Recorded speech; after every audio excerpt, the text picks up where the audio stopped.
Primeira coisa, pra gente começar já. O que é longevidade? Porque longevidade é um termo que a gente ouve falar, mas estamos falando do que exatamente? Sim, tá muito em voga esse nome, né? A dieta para longevidade, treino para longevidade, a importância da longevidade e tal. Mas o que é essa longevidade? Não é só a gente viver mais. Eu costumo falar uma frase que não é a gente adicionar anos à nossa vida, e sim adicionar vida aos nossos anos, né? Então, o que adianta você viver, você que está assistindo, você quer viver até 100 anos, sendo que os últimos 10 em cima de uma cama, ou em cima de uma cadeira de rodas, ou você quer viver até 100 anos plena, eu brinco que em cima das minhas pernas, né? Então, o que a gente busca com longevidade é qualidade de vida, com as nossas capacidades físicas e mentais mantidas no máximo de tempo que a gente conseguir viver. Se for até 70, 80, 90, enfim. Mas que a gente viva bem.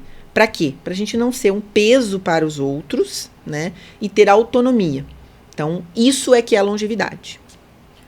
Que é o que todo mundo deveria... Eu falei que todo Se mundo preocupar. quer ou deveria querer e deveria se preocupar, né? Exatamente. Não é apenas viver muitos anos. Eu tenho esse histórico na família.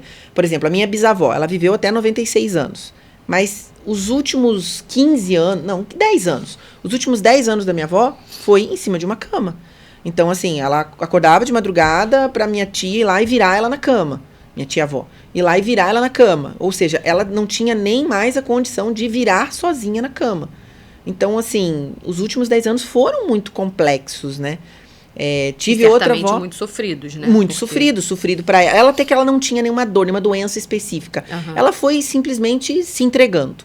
Já eu tive uma avó com diabetes que teve vários agravantes. Teve uma perna amputada, viveu com todo aquele processo, né, difícil no final. E aí, quando ela foi amputar a segunda perna, ela teve uma complicação e acabou morrendo. Então, assim, os últimos dias de vida dela não foram...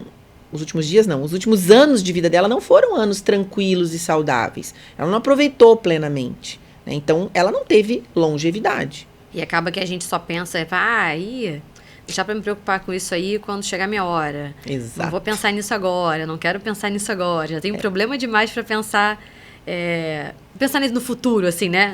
Nesse futuro de fim de vida. Exato. Deveria começar a pensar. Esse é o erro, porque a pessoa fala assim, fulano sofreu um derrame, um infarto, do nada.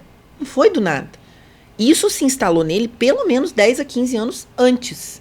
Tem até uma passagem de um livro que eu li que fala assim, o cara sonhava, o médico lá, autor desse livro, ele sonhava que do alto de um prédio caíam ovos. E que ele estava sempre com uma cesta tentando pegar os ovos. Uhum. Esse era o trabalho dele. Só que nesse sonho ele filosofou lá. Poxa, e se eu conseguisse subir no alto desse prédio e pegar os ovos antes deles caírem? Não seria mais producente? Nesse sentido, assim ele começa o livro. É nesse sentido que a gente deveria pensar. Eu preciso pensar no diabetes antes dele se instalar. Eu preciso pensar na doença cardíaca antes dela se instalar. Eu não posso deixar para pensar isso depois. Então, a gente precisa realmente se preocupar com isso antes. Alguns anos antes. Se você gostou desse corte, você pode conferir esse conteúdo na íntegra clicando no link aqui ao lado. Não deixe de dar aquela curtida, se inscreva no canal e não deixe de seguir a Wi-Fi nas redes sociais. Os links vão estar na descrição. Lembrando que esse corte é um oferecimento da Interlife. Até a próxima!